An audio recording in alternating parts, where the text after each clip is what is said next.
Ok, bienvenidos y bienvenidas a Prisma Teológico, una nueva temporada de clases, un nuevo curso que nos está esperando. Estoy muy contento de poder finalmente lanzar este curso que muchas personas que estudiaron en el curso anterior de Introducción Sencilla al Nuevo Testamento estuvieron pidiendo. En realidad, debo ser honesto, lo que más estuvieron pidiendo fue algo relacionado como una especie como de introducción a la teología cristiana. Y de hecho yo tuve la intención de hacerlo de esa manera. Pero hay un elemento tan importante en la cristología que dije, ok, antes de meterme a un tema, a un asunto que a lo mejor voy a tratar la cristología de manera muy generalizada, hagamos uno solamente de cristología, porque va a ser lo más pedagógico para el grupo clase. El tema es complejo, el tema tiene distintas variantes, entonces, enos aquí con un curso que se llama Una introducción sencilla a la cristología, con el que esperamos comenzar el día de hoy y en aproximadamente 8 semanas más estar terminando. Hoy es la clase cero. Vamos inmediatamente a la clase como tal, así no perdemos tanto tiempo. Ustedes saben que de repente yo me extiendo y hablo y hablo y hablo, pero la idea es ir y aprovechar al máximo el tiempo que ustedes tienen. La intención de este día, como en toda clase cero de Prisma Teológico, es poder darles un vistazo general de los contenidos que vamos a tratar en este curso. Y en la medida que nos vamos adentrando en el estudio bíblico, ya sea a través de los tradicionales estudios bíblicos, perdón, estoy pensando en una cosa y diciendo otra cosa. Tú y yo, en distintos contextos, en la medida que nos vamos adentrando en esos estudios bíblicos, ¿en qué estoy pensando? Estoy pensando en los cursos que hacen en una iglesia, en un seminario, en las escuelas dominicales. Eso es un medio totalmente válido para... cuando nos metemos a eso y luego vamos migrando hacia, por ejemplo, ciencias bíblicas, la persona de Jesús llega a un punto en que comenzamos, lo digo con todo el respeto posible, comenzamos a cuestionar a la persona de Jesús, a criticar a la persona de Jesús, desde el respeto, desde la ciencia, desde lo que sea, pero comenzamos a hacer eso medio complejo. Incluso en algunos casos hemos llegado, o algunos han llegado, no me incluyo en ese grupo, a destituir a la persona de Jesús dentro del sistema de creencias. Las razones para llegar a esos extremos son varias, pero personalmente detecto una en particular. La, y creo que es esta, la imposibilidad de acercarnos a cuestionar al Cristo sin que con ello no se vea comprometida la estabilidad de los sistemas religiosos y teológicos de la ortodoxia. Entonces, si no tengo la oportunidad, no me dan la oportunidad de cuestionar, de acercarme libremente, entonces yo lo voy a hacer por mi cuenta y cuando lo haga, probablemente haga todos estos juicios de valor y pueda, ya sea por reacción a esa prohibición inicial, rechazar absolutamente todo. Entonces es probable que prohibirle a la gente cuestionar ciertas cosas que consideramos desde el dogma sea en realidad eh, una parte importante del por qué muchas personas rechazan a la persona de Cristo. Yo sé que, bueno, no sé si todos los que están acá estudiando son cristianos, veneran a la persona de Cristo, abrazan lo que afirma el dogma, no lo sé. Lo iremos viendo cuando tengamos nuestras conversaciones en las clases sincrónicas. Pero bueno, ustedes saben de que yo soy pastor, así que, pero también soy una persona que se considera un investigador, un académico en el tema de la fe. Así que como académico me gusta escarbar en la diversidad de posibilidades que el texto bíblico y sus intérpretes tienen, por supuesto, para ofrecer, pero como pastor en esa otra área siempre busco que el acceso a esos descubrimientos sea respetando sobre todo la espiritualidad individual de ustedes, los estudiantes, respetando también las sensibilidades sobre los temas que vamos a tratar y en definitiva lo aprendido nos vaya acercando un poco más, no solamente a entender intelectualmente un tema, sino que nos acerque un poquito más a ser mejores personas en todo el sentido. No me gusta la idea de agarrar contenidos y que esos sirvan como un mazo para azotarle en la cabeza a la gente diciendo que sabemos más que ellos. Siempre va a haber alguien que sepa más que nosotros. No es una buena idea hacer eso, no nos hace mejores personas. Y si vamos a ser gente que sabe un poquito más y vamos a seguir en ese camino, entonces no sé qué tan bueno sea, no sé, querer estudiar. Creo que hay que experimentar placer en el estudio, pero no para imponer superioridad sobre absolutamente nadie. Nadie. En este curso yo no pretendo convencer a nadie de lo que voy a exponer, pero sí les quiero pedir que tengan una actitud de apertura para considerar cada elemento que vamos a tratar. Yo voy a intentar hacer de este curso de la manera menos confesional posible, porque la confesionalidad busca tomar solo los argumentos que sirven para defender su postura teológica y nada más. Esconde los otros argumentos, aunque estén en el texto bíblico, por ejemplo. Nosotros vamos a intentar hacer algo más que eso. Este curso de Cristología es el curso de Cristología que a mí me hubiese gustado tener en mis años de instituto bíblico, de seminario. Así que, de alguna manera, no lo escondo, de alguna manera es una proyección de lo que a mí me hubiese gustado tener en términos de contenido y en términos de pastoral. Así que yo espero que lo disfruten tanto como yo he disfrutado este curso preparándolo. Así que quiero contarles que para este curso he seleccionado algunos libros que quiero darles a conocer porque me parece que son importantes que ustedes los tengan al menos en su radar. No son todos los libros que vamos a utilizar en este estudio, pero es una buena cantidad, por lo menos les estoy dando a conocer los que se pueden conseguir y que están en español. Ahí tenemos algunos.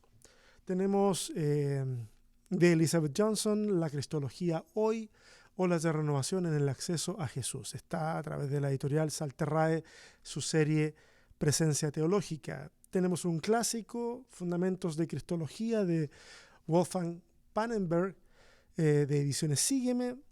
Tenemos un texto que es maravilloso, muy lindo. Yo todavía no lo he logrado terminar, tengo amigos que lo han terminado ya. José María Castillo, La humanización de Dios.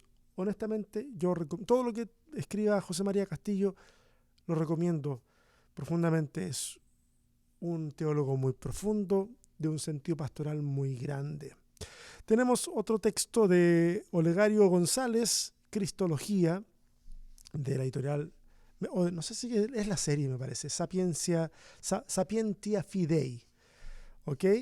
Y tenemos también otros textos más. Cristología para empezar, de José Ramón Busto. Es un excelente texto. Me parece que acabo de repetir un texto. Ok. Ese de Cristología, el segundo, de Olegario González, tiene que estar ocupando el lugar de otro texto que debía haber ido ahí. Bueno, da lo mismo. Este video va para adelante sin cortes. Pero tenemos otros que son bien interesantes y que son menos ortodoxos, debo decir, que es, por ejemplo, El Cristo Universal de Richard Rohr, material del cual vamos a echar mano casi al final de este curso. Y también tenemos de John Dominic Crossan, El Jesús de la Historia, vida de un campesino judío. Buenísimos textos, todos los que les he puesto acá. Ojalá ustedes tengan la oportunidad de conseguirlo de la forma que sea. Impreso, vía electrónica. Finalmente, lo importante en este caso, romanticismos aparte, lo importante es el contenido en este caso. Aunque yo sí aprecio un libro de papel, pero romanticismos a un lado. Estos, entre otros textos, algunos más clásicos, otros más modernos, van a ir nutriendo las exposiciones y también van a ir nutriendo nuestras conversaciones, porque esa es la idea, que si ustedes tienen acceso a algunos textos, yo igual les voy a pasar algunos fragmentos en la plataforma de Classroom. Esto vaya elevando el nivel de nuestras conversaciones sobre Cristología. ¿Ok? Pero vamos de plano a ver la panorámica de lo que se trata este curso y vamos a ver de qué hablamos cuando hablamos de Cristología. ¿Qué es la Cristología? Esta es una definición que he elaborado para introducir este curso. Una definición simple. Leámosla. La cristología es una rama de la teología que estudia la persona de Jesús en su dimensión crística. Jesús, el personaje de la historia, es interpretado como el Mesías, el ungido, de ahí su nombre, Cristo. Decir que Jesús es el Cristo es declarar un dogma de fe. Los dogmas pueden ser aceptados, pero para que puedan ser asimilados deben ser desafiados. Déjenme cambiar aquí, el editor me jugó una mala pasada y me puso en mayúscula todas las primeras líneas y creo que eso dificulta la lectura. La hace un poquito confusa porque pensamos de que tenemos un punto seguido ahí o un punto aparte. Bueno, pero esa es más o menos la definición, ya está arreglado. En la clase 1, la próxima clase, vamos a sumergirnos un poco más en los elementos teológicos que rodean la definición que les acabo de ofrecer. Pero por hoy basta con apuntar nuevamente algo que dije hace un momento, y que es que hablar de Jesús como el Cristo es ya hacer una declaración teológica. Y acá surgen 1000 preguntas que en otro momento vamos a poder responder. Algunas de esas preguntas son: ¿estaba consciente Jesús de ser el Cristo? Y si lo estaba, ¿siempre lo estuvo? ¿Siempre estuvo consciente de esa realidad o no? ¿Qué es lo que afirmó Jesús de sí mismo? ¿Qué es lo que afirmaron otros sobre Jesús? ¿Puede entenderse el Cristo como una entidad separada de Jesús? En fin, hay muchas preguntas, hay un montón de qué hablar. La forma clásica en la que se enseña cristología, no me cabe la menor duda que algunos de ustedes han tomado algún curso de cristología o algunas clases de cristología si tienen algunos estudios teológicos en algún seminario, en algún instituto bíblico. Eventualmente, aunque sea como parte de una unidad de teología sistemática, se ha hablado de cristología. Entonces ustedes me van a entender, no me van a dejar como mentiroso en esto, porque la forma clásica en que se enseña cristología es desde la teología sistemática y sus conclusiones dogmáticas. ¿Qué quiere decir esto que tiene tanta palabra inflada? Bueno, que contrario a toda lógica, se ofrece primero la conclusión sobre quién es Jesús y luego los argumentos. Es como cuando uno va al texto bíblico recién convertido o recién llegado a un seminario, se te dice: esta es la palabra de Dios. No tienes ningún argumento detrás para afirmarlo, simplemente te dan una verdad y te dicen, o una declaración que se declara verdad, y te dicen: esta es la palabra de Dios. De ahí en adelante, cualquier cosa que tú quieras construir a partir de ese texto será con la premisa de que es palabra de Dios. Yo no digo que no lo sea, estoy diciendo que lo intelectualmente correcto sería primero ofrecer argumentos, algún medio de prueba, luego una conclusión. Pero en teología sistemática, a nivel de institutos y seminarios, lo que se ofrece es primero la conclusión, luego los argumentos.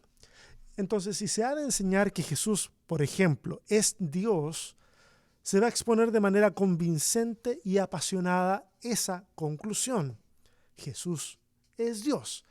Luego se pasarán a dar los versículos que apoyan esa conclusión y se van a silenciar o se van a disminuir los versículos que parecieran mostrar una idea distinta, una idea heterodoxa, por así decirlo.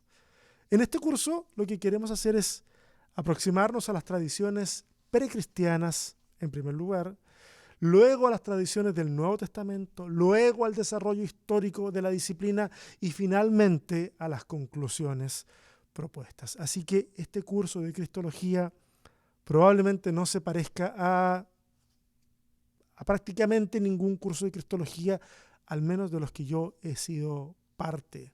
Yo no sé si eso es algo bueno o es algo malo. Ustedes decidirán como participantes de este curso. Ustedes me sabrán decir, estuvo bien, estuvo mal, fue mucho o fue muy poco. Todo ese feedback lo vamos a tener eventualmente. Bueno, otro de los elementos que hablaremos será el Cristo o la persona de Jesús. en este caso, en otras religiones abrámicas. Ya les voy a mostrar la diapositiva de eso. Pero antes de ir a esa diapositiva, algunos estarán preguntando qué diablos es ese cuadro con puntitos. Aléjense de la pantalla un poco, nublen la vista y se van a dar cuenta por qué puse esa gráfica ahí. Y espero que alguno pueda entender cuál es el valor simbólico de haber puesto esa representación de Jesús de esa forma. Puede dar para alguna conversación, ¿por qué no? Ok. Vamos a preguntarnos dentro de este curso de Cristología, ¿cuál es la idea judía en el siglo I sobre la figura del Mesías? ¿Cuál es esa idea? Vamos a preguntarnos sobre los judíos modernos, sobre el judaísmo de ahora, que, ojo, cuando hablamos de judaísmo, deberíamos hablar, así como hablamos de cristianismos, debemos también hablar de judaísmos, porque es muy variado. No es una cuestión monolítica, es muy variado y hay de todo, ¿ok? Pero vamos a hacernos cargo de algunas corrientes solamente, no estamos estudiando judaísmo, entonces no puedo hacerme cargo de todo. ¿Los judíos modernos esperan al Mesías o no lo esperan? ¿O es otra idea para ellos? ¿O el Mesías ya vino? ¿Cuáles son las ideas que hay ahí? ¿Existen pasajes prohibidos en el judaísmo para evitar que los judíos crean en Jesús? Andan algunos mitos dando vueltas acerca de eso, de que hay lecturas que se le prohíben a las personas en las sinagogas, porque si las llegan a leer, entonces van a llegar a la conclusión de que Jesús es el Mesías. ¿Es eso cierto o es simplemente una especie como de mito urbano que nosotros los cristianos nos gusta creer sobre nuestros hermanos judíos? Vamos a discutirlo también. Otra pregunta interesante, ya no del judaísmo, es preguntarnos ¿quién es Jesús para la religión islámica? ¿Ok? Jesús aparece también en el Islam. Vale la pena echarle un vistazo. Este es el tipo de contenido que usualmente no está en las clases o cursos de Cristología. Ya se habrán dado cuenta. Pero vale la pena revisar estas perspectivas porque pueden confrontar, incluso, no solo confrontar, pueden incluso complementar nuestra visión general de la persona de Jesús en diálogo con el judaísmo y con el Islam.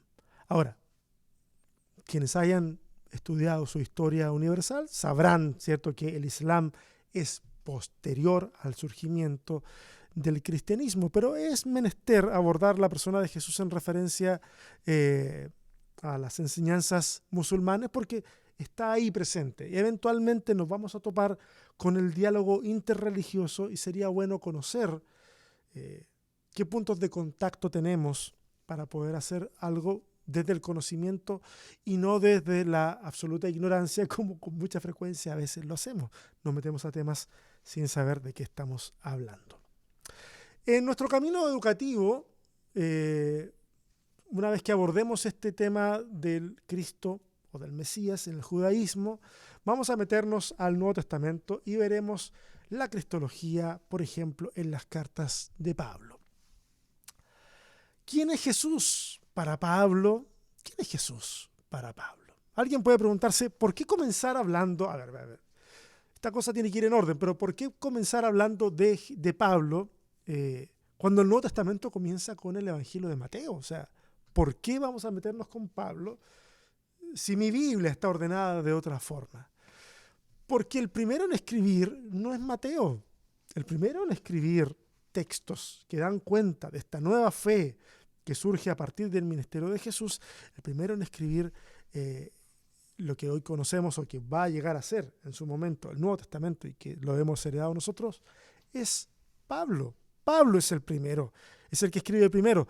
El orden del Nuevo Testamento actual se desprende de la idea de mostrar una suerte de secuencia cronológica en la historia, cuestión que a veces cumple bien a ratos, pero que para el estudio teológico resulta un estorbo, porque, bueno, ahí vamos a tener tiempo para poder comenzar a conversar sobre el orden cronológico de los libros. de repente puede ser confuso simplemente si nosotros nos guiamos por la forma en que nuestro texto está ordenado, nuestras Biblias que tenemos en la casa. Entonces veremos la aproximación cristológica de Pablo en cada una de sus cartas auténticas. Hay 7 cartas del Nuevo Testamento que se consideran auténticas cartas paulinas. Las otras que aparecen adjudicadas a Pablo han sido fuertemente cuestionadas por la crítica textual y hoy en día solamente hay consenso de 7 cartas y son las que están ahí en pantalla: Primera de Tesalonicenses, Gálatas, Filipenses, Filemón, Primera y Segunda de Corintios y Romanos. El resto son cartas que se consideran deuterocanónicas, postpaulinas. Existen distintos nombres para, perdón, no deuterocanónicas, deuteropaulinas o postpaulinas. Interesante. Espero que,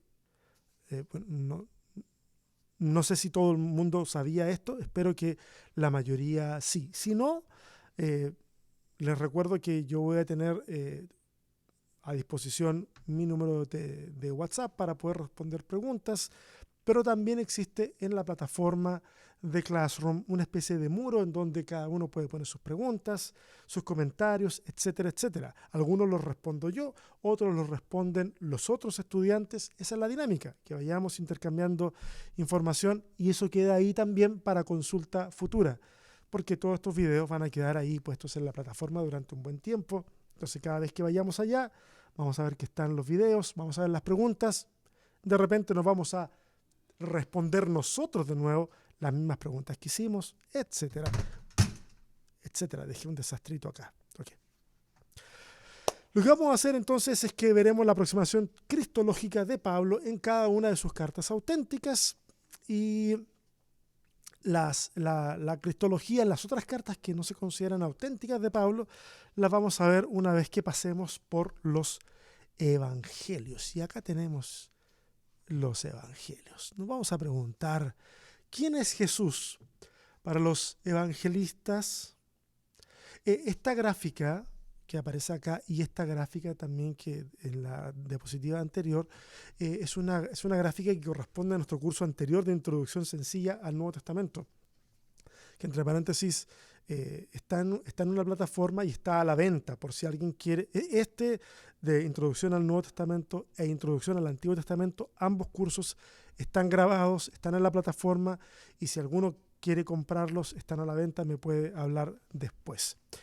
Acá, en esta gráfica, lo que podemos ver es que posterior a los 2 eventos inmensos que los evangelistas deciden comenzar a escribir, perdón, me estoy confundiendo con la otra, perdón.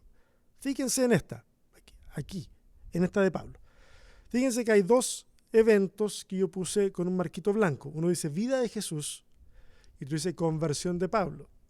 Lo que estoy tratando de decir yo es que estos 2 eventos son los que influencian de manera obvia la escritura de esos textos.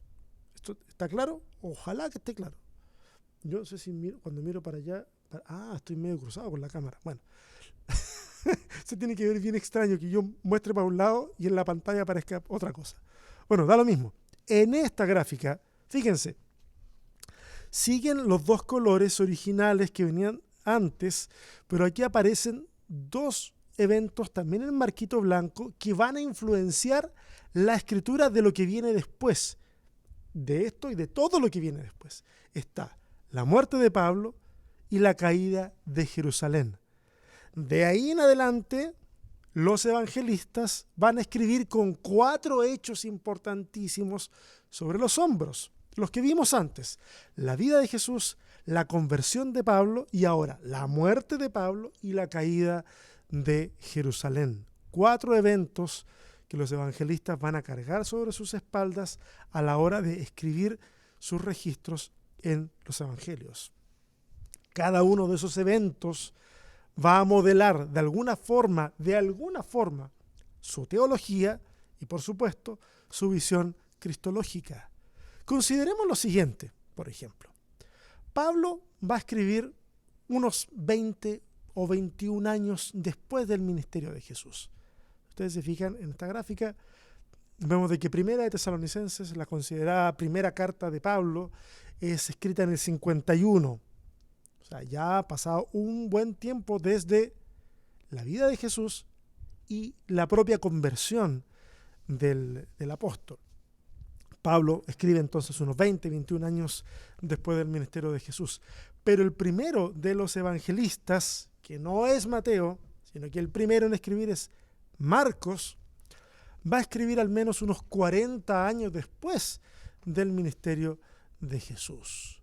Y la pregunta es esta: ¿pudo esa distancia espacio-temporal, porque hay distancia de tiempo y también de geografía, hay comunidades a las que se le está escribiendo, entonces hay una distancia espacial también? ¿Podrá o habrá podido esa distancia afectar la visión del evangelista sobre la persona de Cristo? ¿O su imagen era cristalina, impoluta, inamovible? Yo creo que todo cambia y todo se va desarrollando y todo va evolucionando. Entonces yo creo evidentemente que sí, todo ese tiempo entre que ocurren los hechos y yo me pongo a escribir van a afectar mi visión de la persona de Cristo, evidentemente. Otra pregunta: ¿son coherentes los 4 evangelios más el libro de los Hechos en su visión del Cristo? Uno pensaría, abuelo de pájaro, que todos son muy coherentes y que todos dicen lo mismo sobre Jesús y sobre Él como el Cristo. Y la respuesta es no, no son coherentes entre sí. Hay visiones cristológicas distintas entre los evangelios. ¿Es eso algo grave? Yo no sé si grave. Para alguna persona puede ser grave. Para mí no es grave, pero sí es importante. Y es importante que podamos detenernos en este problema, al menos una clase completa, que es el plan que tengo entonces para ese contenido. Detenernos una clase completa a analizar todo esto. Una clase, les digo, no es suficiente, pero ya llegaremos a la valoración de los contenidos versus el tiempo. Ahora, avanzando en todo el plan de estudio, el plan de trabajo que tenemos, vamos a ver también quién es Jesús en las otras epístolas. ¿Quién es Jesús en las epístolas deuteropaulinas? Y ahí aparecen Colosenses, Efesios, Segunda de Tesalonicenses y las pastorales, que son Primera y Segunda de Timoteo y Tito. ¿Quién es Jesús en esas otras epístolas? ¿Quién es Jesús en las epístolas universales, como Hebreos, Santiago, Primera y Segunda de Pedro, todos los Juanes y Judas? No todas las cartas, debo advertir, no todas las cartas nos van a dar una visión clara de lo que significa el Cristo para esas comunidades, pero sí vamos a notar que las visiones cristológicas en las cartas más posteriores, como por ejemplo las pastorales o las de la comunidad juánica, esas visiones van a dar cuenta de una estructura de iglesia mucho más elaborada. Una estructura que ha dado espacio para que existan discrepancias, por ejemplo, teológicas, y por lo tanto el Cristo ya no es solamente fuente de veneración, también es fuente de conflicto confesional. En la medida que el movimiento de Jesús avanza, las visiones sobre ese Jesús se hacen divergentes. No son divergentes, y aquí tengo uno de los peros con el que siempre hemos estudiado la cristología, que a todo lo divergente se le ha tachado como malo, en el sentido moral. O sea, esto es una obra del demonio, es una obra del diablo, algo por el estilo. Pero estos puntos de vista que incluso vamos a encontrar en la Biblia, a pesar de que se interpretan con un tinte negativo, no lo puedo negar, pero la divergencia no es porque la gente quiera matar la fe. La divergencia que encontramos en la Biblia no es porque la gente quiera matar la fe o matar la ortodoxia que se está recién desarrollando. No, son divergentes porque se valen de explicaciones,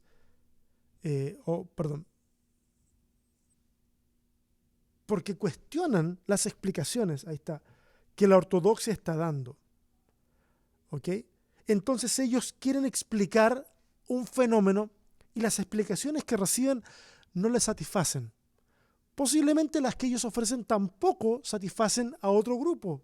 Y a lo mejor tenga un montón de errores, pero esa explicación no es porque quieran trastornar en un sentido moral la enseñanza sobre Jesús, sino que es una propuesta para explicar lo que hasta ese momento sigue siendo inexplicable, lo que hasta el día de hoy sigue siendo inexplicable en muchos sentidos. Ellos ofrecen algo y evidentemente eso choca con la ortodoxia. Posiblemente tú y yo estemos de acuerdo con la declaración ortodoxa de ese momento, pero de ahí a pensar de que todos los otros son unos minions del diablo porque están proponiendo algo distinto, ya es para mí es demasiado.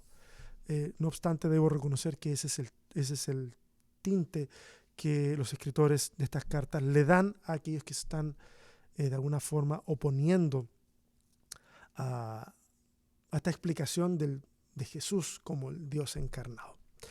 Nosotros tenemos esa tendencia a aplicarle una carga moral reprochable a los que proponen ideas que difieren con las nuestras, porque ¿saben qué? Eso hace más fácil que yo pueda oponerme. Si yo considero que el otro es intrínsecamente malo, o si yo considero que el otro es intrínsecamente un hereje, entonces yo voy a sentir que la sangre me hierve por ser el paladín de la justicia de Dios. Entonces es más fácil oponerme a la gente cuando ya he decretado en mi cabeza que son peligrosos y que deben ser callados a como de lugar. Eso siempre ha existido, ¿eh? Siempre ha existido. En la religión, en la naturaleza humana, en general. Por eso es que yo prefiero enseñar esas divergencias como eso solamente. Son divergencias de un grupo de personas que no sabe cómo explicar algo y que lo hace de la única forma que pueden y que, bueno, lamentablemente no fue bien tomada por aquellos que tenían la sartén por el mango de la fe en ese momento. Ojo, siempre ha pasado. Siempre ha pasado. Vamos a ir avanzando también en nuestro recorrido por el Nuevo Testamento y vamos a ver quién es Jesús en el Apocalipsis. Y es bien curioso observar al Cristo revelado en el Apocalipsis. ¿Es coherente el Cristo de los Evangelios con el Cristo que aparece en el Apocalipsis? Durante varios meses hemos tenido una lectura comunitaria con la gente de Amor Original y esa ha sido una de las preguntas grandes y uno de los estorbos más grandes. Que el Cristo que aparece en el Apocalipsis no pareciera ser el Cristo de los Evangelios. Y yo he escuchado varias explicaciones al respecto, no las voy a ofrecer aquí. Les digo que es un tema que está en la palestra todo el tiempo. O, por ejemplo, este Cristo del Apocalipsis es coherente con el revelado o con el expuesto, en realidad esa es la palabra que andaba buscando, con el expuesto en las cartas paulinas y en las otras cartas. ¿Se ve igual este Cristo? Nos podríamos preguntar entonces, bueno, si no se ve igual, ¿es que acaso el Apocalipsis nos muestra al Cristo realmente como es? ¿O es al revés? ¿Viste al Cristo de los Evangelios con el ropaje escatológico del judaísmo del segundo templo? Son varias preguntas. Me come la lengua por empezar a responder esas preguntas y comenzar a hablar del tema, pero no estamos para eso ahora. Pero quiero decirles de que toda esa complejidad de preguntas las queremos considerar y exponer durante este curso de Cristología. Si se han percatado, no sé si se percataron, este curso de Cristología de alguna manera terminará siendo o va a terminar incluyendo una especie como de mini curso de introducción al Nuevo Testamento, sin todos los detalles que vimos, pero termina siendo eso porque es inevitable tener que explicar varios elementos de la composición del Nuevo Testamento a fin de explicar la forma en que Jesús aparece descrito en esos libros. Así que es interesante. Yo creo que los que tomaron el curso anterior van a sentir cómo varias cosas les resuenan. Algunas van a tomar mayor coherencia porque uno tiene que ser como los rumiantes, como la vaca, que se come un montón de pasto, lo pasa a un estómago, agarra otro trozo, sigue masticando y eventualmente pasa de un estómago al otro y luego vuelve arriba a seguir siendo masticado. El conocimiento es más o menos así. Nosotros lo masticamos, lo vemos un poco, lo dejamos a un lado durante un tiempo, luego volvemos a eso, lo masticamos, y ahí encontramos más sentido. Puede que ocurra eso con varios estudiantes, puede que no, o sea, todas las posibilidades pueden existir ahí. Avanzando en este desarrollo de este curso, vamos a meternos, claro que sí, a cuestiones que ya tienen que ver más con las conclusiones más normadas. Y vamos a ver entonces el desarrollo histórico de la doctrina cristológica. Ver cómo esta doctrina, cómo esta persona de Jesús va cambiando, mutando a través de su paso por los concilios, en su roce con el Imperio Romano, y cómo es que ocurre una transformación radical cuando la iglesia se transforma en la iglesia oficial del imperio y luego cuando la misma iglesia se transforma en imperio, termina siendo imperio. La imagen frugal del Jesús carpintero, del Jesús que toma a los niños en sus brazos para bendecirlos, le da paso al del Cristo Pantocrátor, como el que aparece en esta gráfica, el Pantocrátor, el gobernador del mundo, de todo el orbe. Las imágenes, tal vez las imágenes heredadas de Apocalipsis, que son de un corte más monárquico, imperial, y por supuesto las de la tradición romana imperial, van a dar a luz una representación del Cristo que está más cercana a la figura del emperador que a la figura del Jesús de los evangelios. Y uno se pregunta, porque uno tiene que ser crítico en todo esto, ¿fue necesario que así ocurriera? ¿Cómo habría sido nuestro cristianismo si eso no hubiese ocurrido? ¿Tendríamos cristianismo si eso no hubiese ocurrido? ¿O dañó al cristianismo que hubiese ocurrido de esta forma? ¿Lo impulsó? Son los dogmas conciliares, porque vamos a revisar mucho de los concilios, ¿son los dogmas conciliares totalmente inamovibles? ¿Es el dogma algo inamovible? ¿Podemos cuestionar el dogma y seguir llamándonos cristianos? Bueno, en torno a toda esa temática vamos a ir desarrollando las preguntas que acabamos de ver hace un momento y vamos a ir desarrollando otras preguntas, más preguntas. Va a estar bien interesante, va a estar muy interesante, porque aquí es que nos vamos a topar con esa avalancha de versículos bíblicos que se les va a dar una interpretación. Pero si hemos desarrollado nuestra lectura crítica, nos vamos a dar cuenta que pueden haber otras interpretaciones. Y ahí es donde surgen más y más preguntas. Eso es muy interesante. Es por eso, una vez más, les quiero decir de que si alguno de ustedes necesita ayuda para ir procesando todo esto, los estudiantes antiguos ya lo saben, se los digo a ustedes que por primera vez lo escuchan. Mi WhatsApp está ahí disponible para que podamos ir conversando algunas de estas crisis de fe que pueden desarrollarse a partir de esta nueva aproximación al texto bíblico y a las doctrinas cristológicas. Vamos a tener tiempo también y vamos a dedicar un espacio importante a hablar sobre el Jesús real, el Jesús histórico y el Jesús de la fe. Vamos a hablar acerca de ese tipo de cosas. El Jesús histórico es una expresión que ha venido tomando popularidad cada vez más en el último tiempo entre aquellas personas que gustan profundizar en los contenidos de la fe cristiana, siendo cristianos o no cristianos. Así que asumo que no es una expresión nueva para la mayoría de ustedes, esto de Jesús histórico. Si es una expresión nueva, yo les invito a que la investiguen o a que conversemos o a que hagamos las dos cosas. Está bien. Nadie tiene por qué. Yo asumo cosas que la gente sabe, pero eso no significa que la gente tenga la obligación de saberla. Entonces, si cosas que he dicho no te hacen sentido porque desconoces su significado más básico, habla conmigo y lo vamos resolviendo. No hay absolutamente ningún problema. En este curso vamos a evitar a toda costa el uso de expresiones como la búsqueda del Jesús histórico o la búsqueda del Jesús real. ¿Y saben por qué? Es una cuestión más bien semántica. Porque hablar de la búsqueda como que comunica la idea de que esa versión de Jesús, histórica, real, está allá afuera en algún lugar y que basta un hallazgo científico más para encontrarlo o en realidad comprar el libro adecuado para por fin tener en nuestras manos esa versión de Jesús que queremos, el histórico, el real.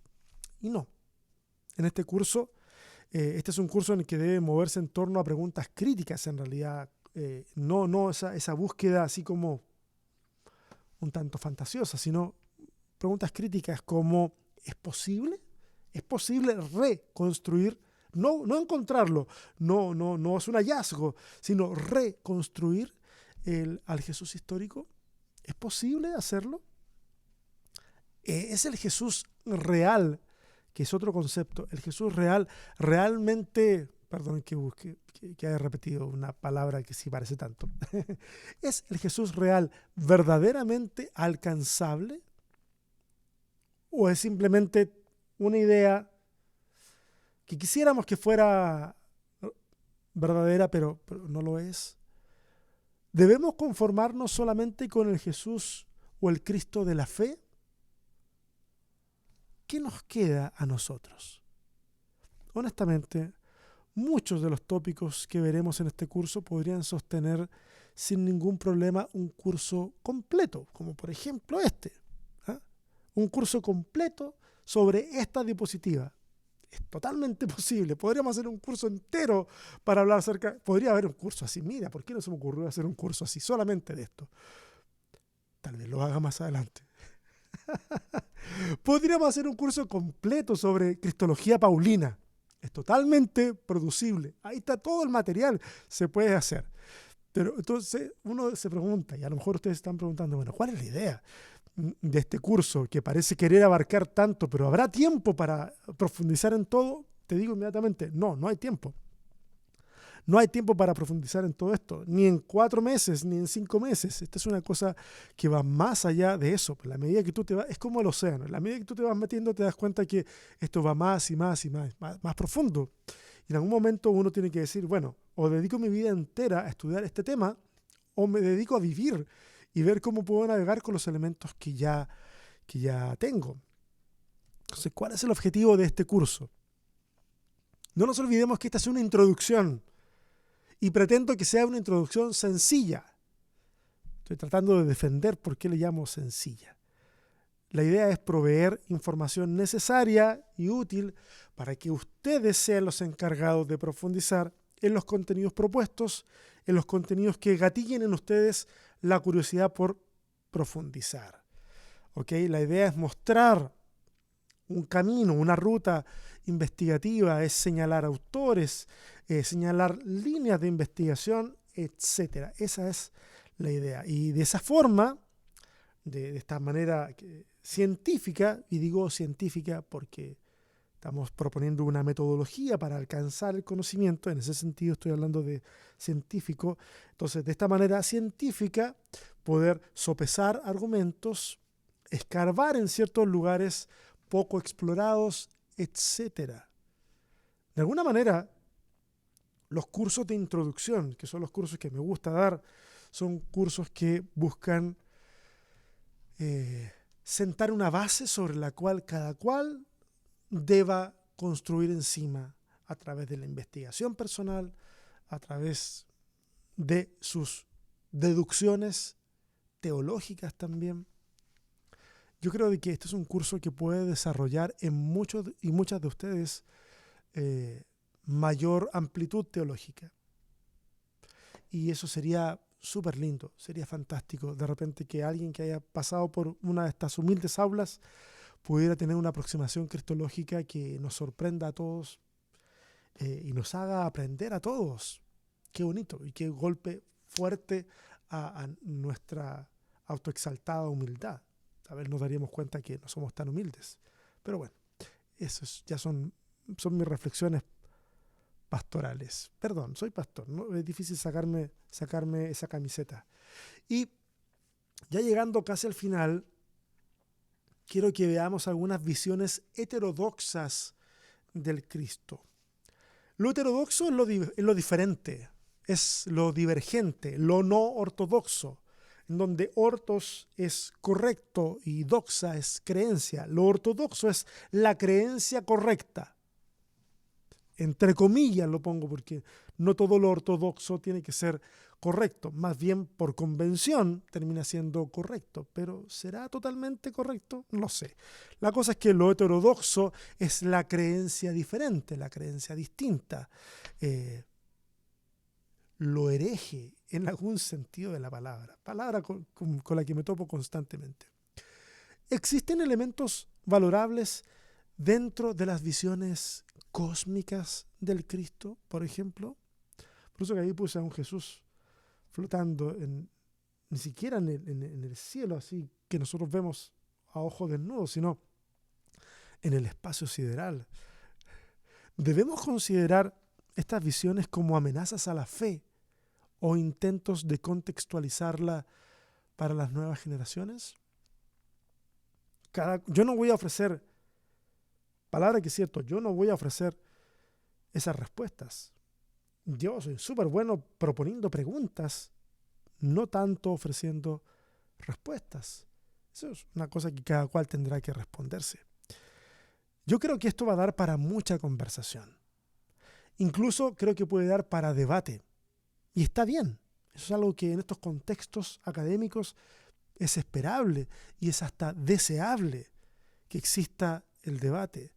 Yo quiero decir una cosa al respecto. Todas las voces son bienvenidas en este diálogo. Lo único que no será admisible son las posiciones que no deseen entrar en diálogo y que solo tengan un carácter apologético.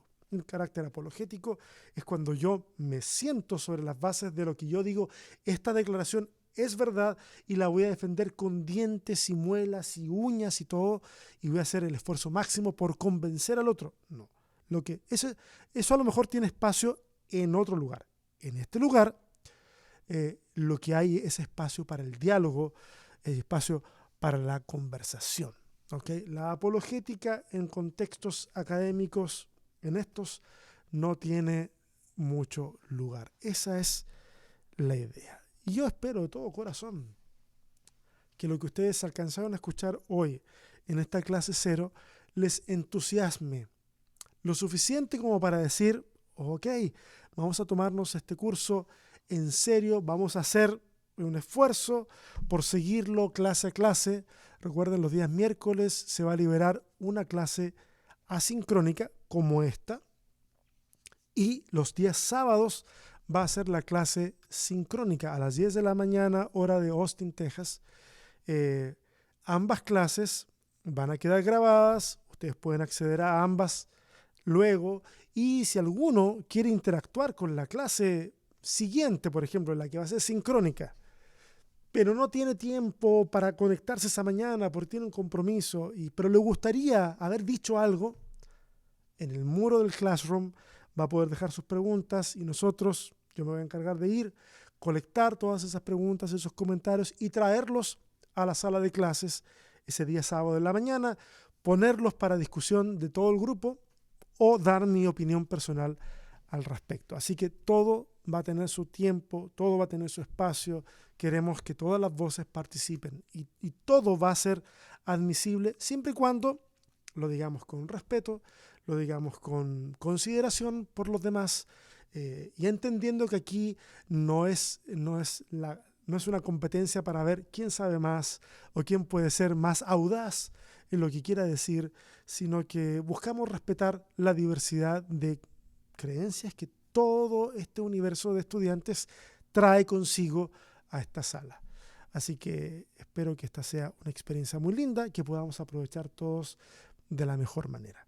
Esta fue la clase 0 de una introducción sencilla a la cristología. Esta clase está disponible en ciertas plataformas, pero si tú tienes el link de esta clase que va a estar colgado en YouTube, tienes el derecho de regalarle el link a cualquiera porque esta clase está diseñada para que cualquiera pueda verla y pueda a lo mejor entusiasmarse, si no a estudiar en Prisma Teológico, a poder hacerlo por su cuenta. De todas formas, es ganancia para su construcción como individuo, como persona. Así que hasta aquí llego, les mando un fuerte abrazo, espero que nos podamos ver la próxima semana.